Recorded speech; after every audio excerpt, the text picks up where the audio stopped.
महाराष्ट्र राज्याच्या पहिल्या महिला भावी मुख्यमंत्री पुण्याच्या मार्केट यार्ड परिसरात झळकले सुनेत्रा पवारांचे फलक।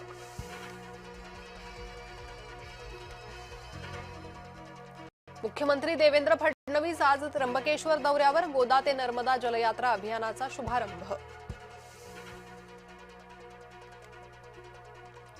टीसीएस प्रकरणातील संशयित आरोपी दानिश शेखकडून मोबाईलला कडक सुरक्षा, प्रत्येक फाईल आणि ॲपसाठी वेगवेगळे पासवर्ड, फेस आयडीच्या सहाय्याने मोबाईल केले अनलॉक।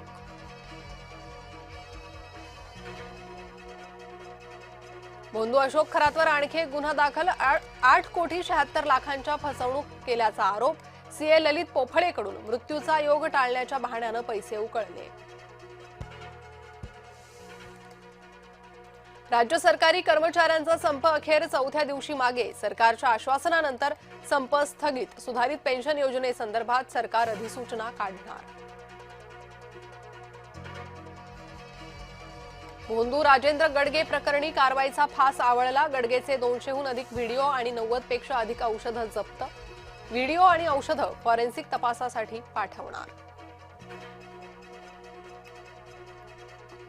पुन्हा गोळीबाराच्या घटनेनं हादरलं वारजे भागात, एका सलूनमध्ये गोळीबार, गोळीबाराचं कारण अस्पष्ट, पोलिसांकडून तपास सुरू।